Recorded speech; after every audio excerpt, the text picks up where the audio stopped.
E.R. Squibb and Sons, manufacturing chemists to the medical profession since 1858, brings the distinguished actor Henry Fonda in Young Mr. Lincoln with Ward Boggs. Young Mr. Lincoln, as Best Original Story of the Year, was nominated for the 1939 Academy Award. Mr. Fonda, as Best Actor of the Year, was nominated for the 1940 Academy Award.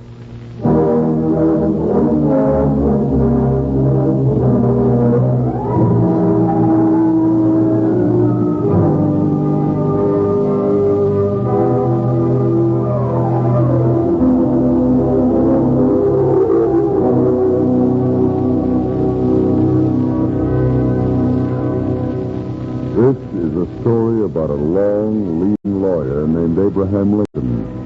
A young man full of droll stories and deep, quick laughter. A story of Abe Lincoln in Springfield, Illinois.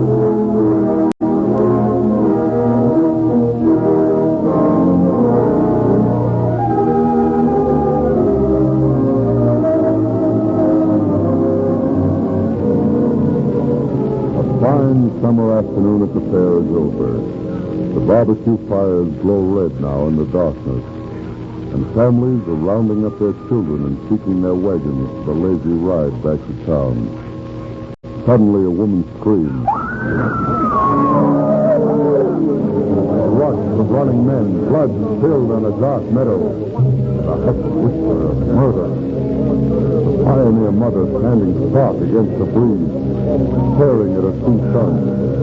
Two boys, suddenly strangers, standing over the body of a third lying stabbed. Death had come under the dark skies over Illinois. Dead. Who done it? Them fellers, Sheriff. Them Clay brothers. They was fighting with this here scrub white, and they cut him. There's the knife they done it with. Which one of you Clay boys done this? Me. No, me. Come on, let's take him out of this. I want the truth now. Which one of you cut him? I did. That ain't so. I done it. I tell you, it was me. He was going for Adam with a gun, and One of you's lying. Now, which one is it? All right. Anybody see it? I reckon I did. Who are you? Their mother. Well, which one was it? I'm not saying. Well, it don't make no difference anyhow. Under the law, they're both equally guilty. Come on now, you're both under arrest. I'll Marquez, I appoint you temporary deputies. Help me get these two fellas down to the jail. Come on, you two, let's go. Who are these fellas? Never saw them around here before. Strangers around here. Folks ain't got no right to come to town and start people up. Two of them jumping for us and stabbing them in the back. I said we ought to have a touch of rope. Rope? Yes, sir. First the medicine for them. Hey, come on, fellas. Get a rope and hurry. Come on. No, they can't do that to my boys. They can't do that to my boys. Come on, man. We have to hurry. Those fellas mean what they say about lynching your son. Leave me alone. What do you want? Who are you? My name's Lincoln, ma'am. Abe Lincoln. I'm your lawyer, ma'am. Come on, you better hurry and get down to that jail.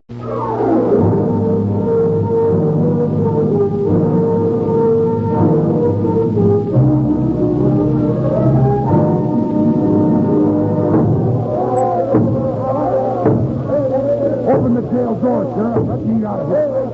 Palmer, they've got to break him. Don't be a fool. They'll get us. Who? Can't help it. They'll have to bust you in first. We're going to get no murder, Sheriff. I can't open the door, boys. The law's got to protect these Clay fellas and give them a trial.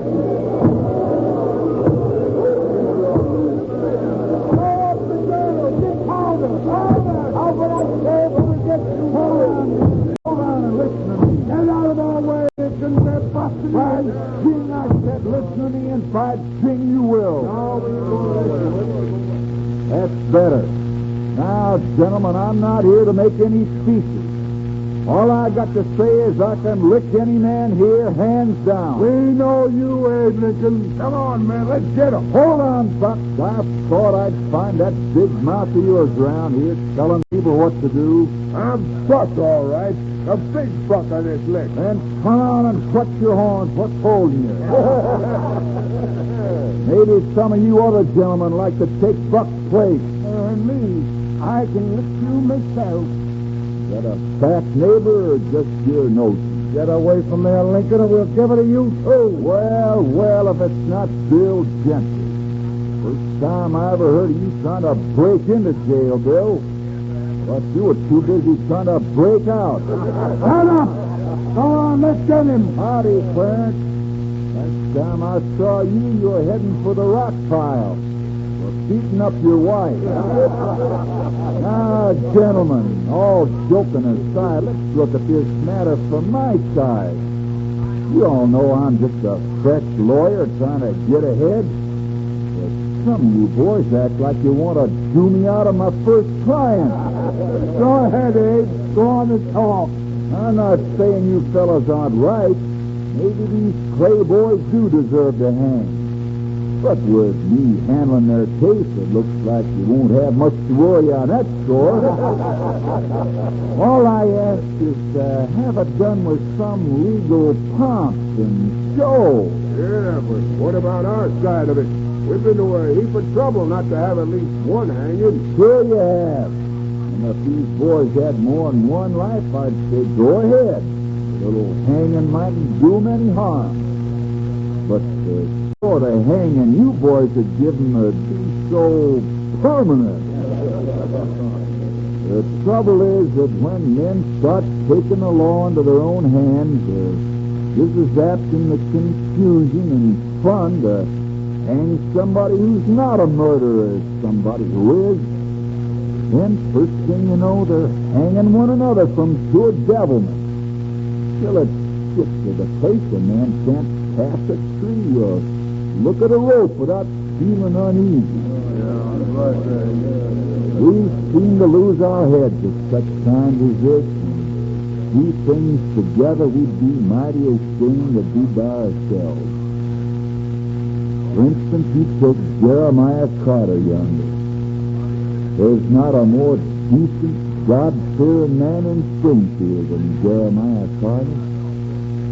And I wouldn't be surprised if when he goes home he sits down a certain book and looks into it.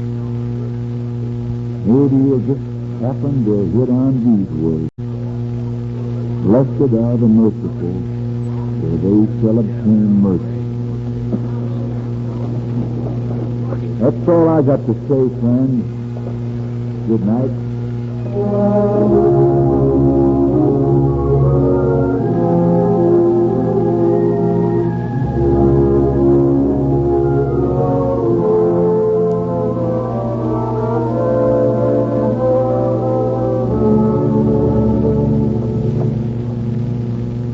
Mr. Lincoln, Yes, Miss Clay? I ain't one to talk much, but after what you just done for us tonight, saving my boys from them...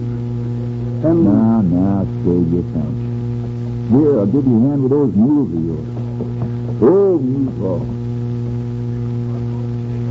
Of course, you know I'm just sort of a jack-leg lawyer without much experience with this sort of business, but as long as you want me, I'll do the best I can.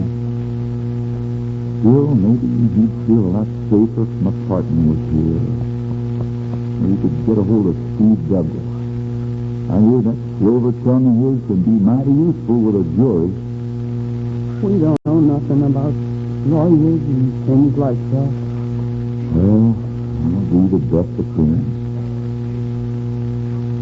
You know, my mother, Nancy Hanks, would have been just about your age if she lived. I've an idea she'd been a whole lot like you, too. A whole lot like you, man. Thank you. Abigail Clay, which one of your boys was white? I think. But I'm your lawyer. You can trust me. I don't want to scare you, but we've got a fight on our hands. I gotta know what I'm doing. I can't tell you, Mr. Lincoln. It'd be like choosing between them. What do you suppose made them both say they done it? Matt said it because he's the oldest. Adam said it because Matt's got a wife and a baby, I reckon. There's a lot of people who'd like to see those boys hang. I know, but I just can't. No, I reckon you can't. Take it easy riding home, Abigail, and watch out for ruts. Get up, mules.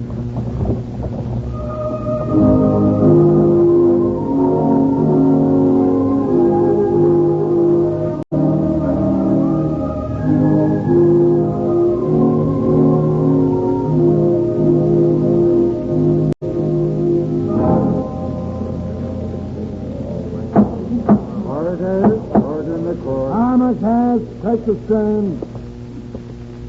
You solemnly swear to tell the truth, the whole truth, and nothing but the truth to help you, God? I do. What's your name? J. Palmer Cass. You knew Showprice. Sure, Mr. Felder. I knew him The day he was killed, you'd been with him. all day. Do you recall where and under what circumstances you first saw the defendant? Well, we run into him at the pie contest. Scrub kind of took a fancy to one of those gals. The fella got sore. They followed us over near the tug of war and wanted to fight. What did Showprice do then? He just laughed and asked them what they wanted to fight with. Knives, pistols, or fists. How did he ask that, jokingly? Well, he was laughing all the time. Tell the jury what happened then. Well, Scrub and me had a little argument, and he went off by himself. Next thing I heard a shot and shouting, and I run back and found Scrub lying on the ground with those two fellows standing over him. And the knife was on the ground between them. Yes, Now, where was Scrub's pistol? he holstered. So it went off then while he was trying to get it out of his holster. Yes, sir, yes, it did. Thank you. Your witness, Mr. Lincoln. What's the J stand for in your name? John? Then why the J. Palmer Cass? Why not John P. Cass? Well, Anything the matter with John P.? no, but Is J. Palmer Cass anything to conceal? no. And what do you part your name in the middle for?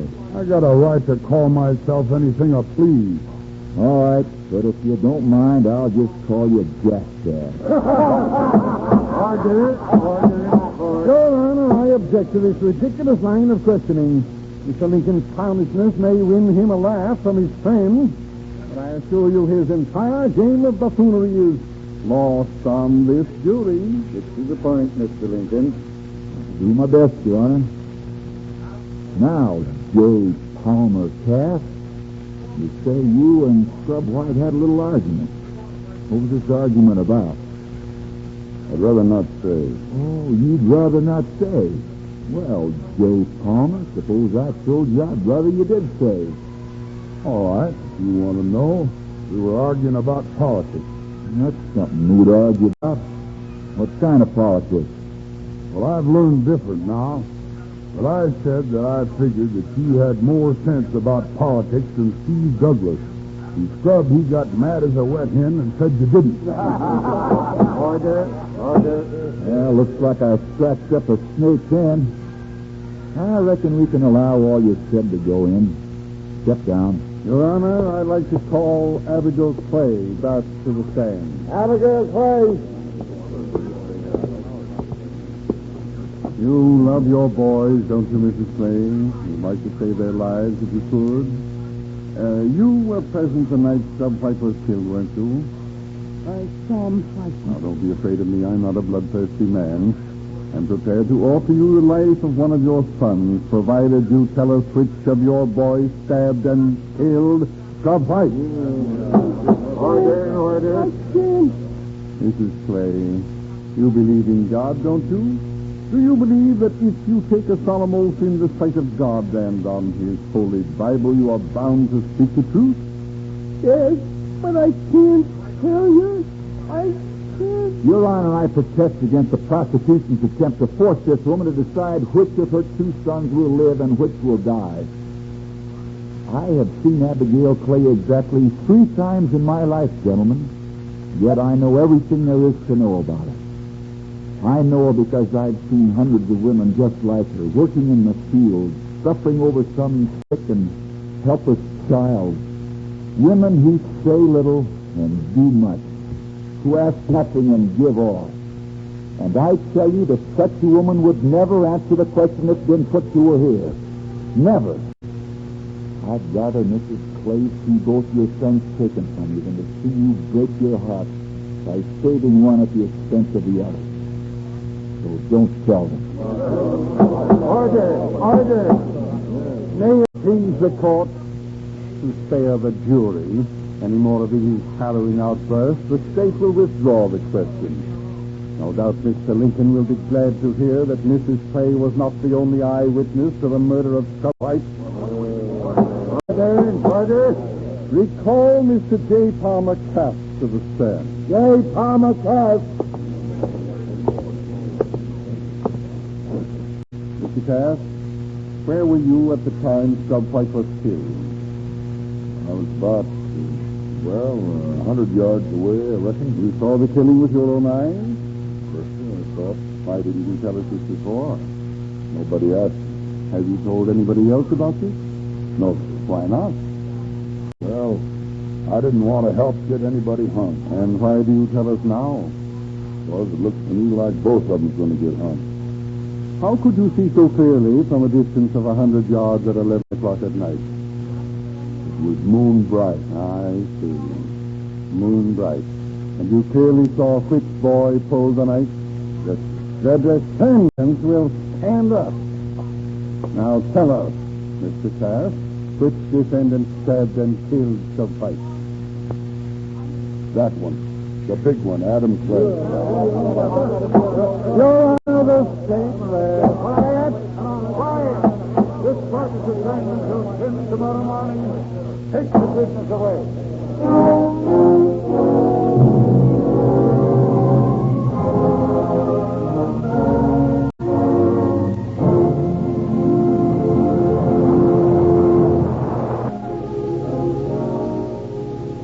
Before continuing with part 2 of Young Mr. Lincoln, we want to thank 20th Century Fox for making this story available.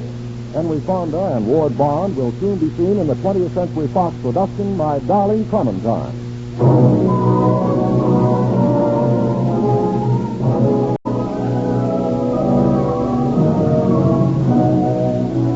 And now the House of Script presents part 2 of Academy Award, starring Henry Fonda in Young Mr. Lincoln with Ward Bond.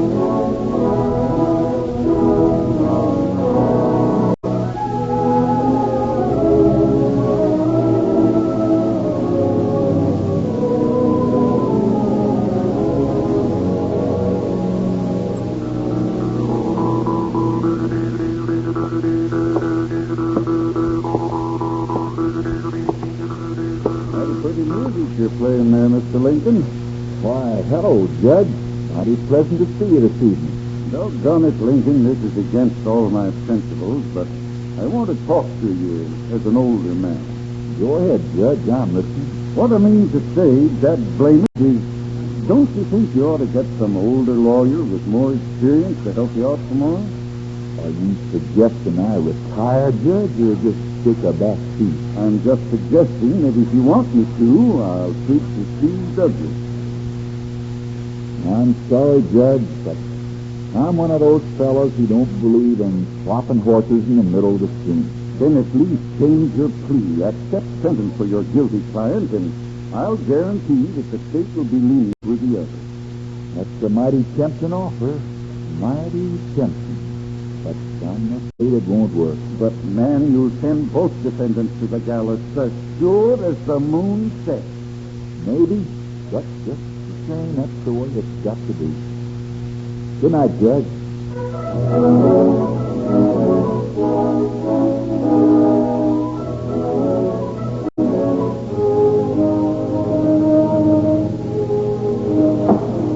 Order in the court.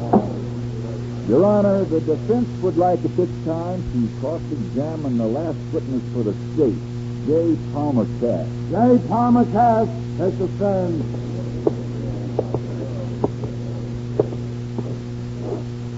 Mr. Cass, yesterday you identified Adam Clay as the killer of Scrub White. That's right. He did it. You're sure of that? Sure, I'm sure. Well, I just wanted to know. Now, you say you were about 100 yards from the scene of the fight? Just about. Are you familiar with the land over there? Yes. What's the nature of it? Well, there's a little clearing and Any trees? a few Where are they? between the clearing and the fairground. And you saw through these trees? No. I was already through the trees when I saw them fighting. Oh, I see. I suppose the clearing was lit up by light from the barbecue fire? No, sir. Then how'd you see so well? I told you it was moon bright. Moonbright. If it hadn't been moonbright, you couldn't have seen 100 yards, could you? No, But you did see it. I told you I did. And then the only reason you're telling us this now is that you feel sorry for one of the defendants. Don't want to see them both get hung. Well, I guess you wouldn't lie about a thing like that. Step down.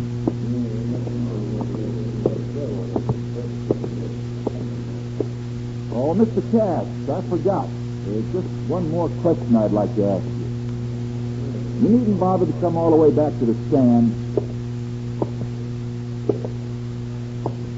Cass, what'd you have against Scrub White? Nothing. And what'd you kill him for? I don't know what you're talking Oh, yes, you do. Look at this book. It's Gowdy's Almanac. Go on, look at it. Look at page 12, the night of the murder. See what it says about the moon? That the moon was only in its first quarter that night and set at 10:21, 40 minutes before the killing. So it couldn't have been moonbright, could it? Order! You lied, didn't you, Cass? You weren't trying to save these boys' necks, were you? You were trying to save your own, weren't you? Well, come on, weren't you? No. Then why'd you lie? I didn't lie. You did lie. It's just as plain as the nose on your face. But why? Come on, tell it. What made you tell a lie about that moonlight? I don't know what you're talking about. Then I'll tell you what I'm talking about. You lied because you and Scrub White had a fight. But it wasn't about politics. You never mentioned politics. That was your first lie, wasn't it? It was politics. It was. Well, you were fighting about something else. Maybe it was money. You owed him money, or he owed you. No. Maybe he was getting a little graft here and there, and you wanted to be in on it. No, sir. Well, what was it? Come on. It was one of those things, something that made you want to get rid of Scrub. You're crazy. He was my friend. Maybe, but just the same, you lied. Now, why? Why did you say you saw what happened when you didn't see it? All right, I'll tell you what happened. You heard a row. You saw a fight starting and you ran over there, and you saw that Scrub was still living. And right there on the ground, you saw the knife that Matt Clay dropped. And you bent down and picked up the knife. No. And your body hid what you were doing. And then you stabbed him. You stabbed him in the back and killed him. No, These two boys, Matt and Adam, each knew he didn't do it, and therefore each thought the other did. And their mother, Abigail, she saw the knife in Matt's hand, but she couldn't say so without putting a rope around his neck. But you killed him, and you lied, and your lies tripped you up. Your crude, cold-blooded lie that was going to cover up a crime you committed yourself. The lie you can't deny now, can you? Answer me. You did kill him, didn't you? Didn't you? I tell you, I didn't mean to. I'd been drinking and we had a little fight, but I didn't mean to. Scrub was my friend, I tell you. And That's I enough. only... You're a witness, Mr. Felder. Take your hands off of me! Let me go! I didn't mean to kill him!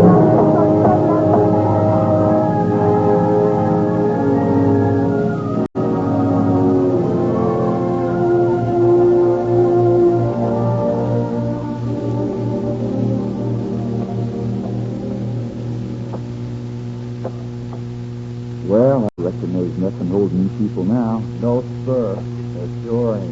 But you boys better not go around thinking you killed anybody again. You get yourselves in trouble. Goodbye, Nat. Take care of yourself. Yes, sir. I'm a-going. Mr. Lincoln, Goodbye, Abigail. we ain't got much, but after what we've done, Why, thank you, man. I hope all my clients will pay me as fast as you just did. Now, be careful of them mules going home. Watch out for ruts. Get up, mules. go on, Mr. Lincoln.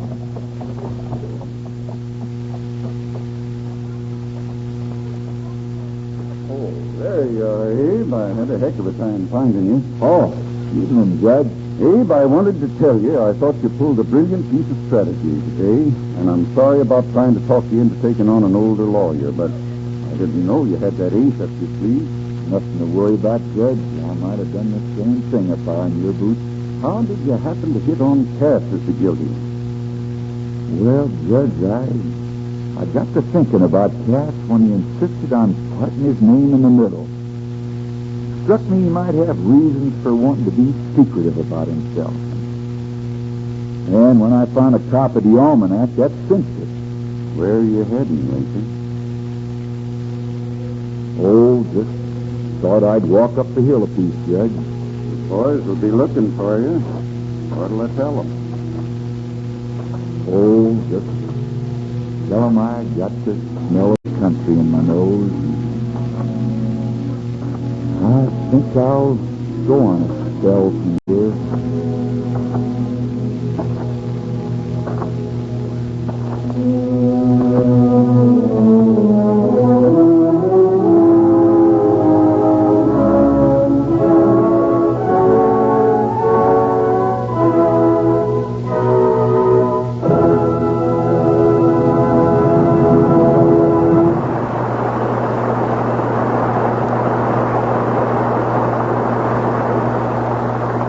During the years when young Lincoln was practicing law, another young American was practicing medicine with the same hatred for all that was slipshod and untrustworthy.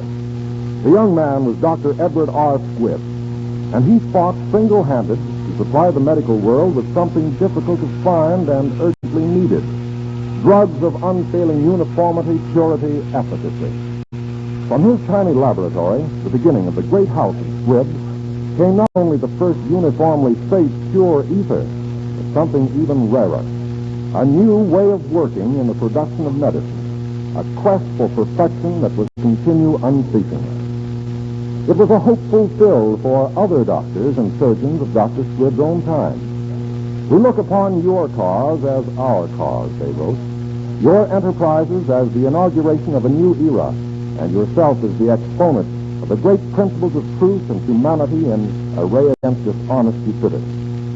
So began that continuing service in the cause of human health, which for generation after generation has made Squibb a name you can trust.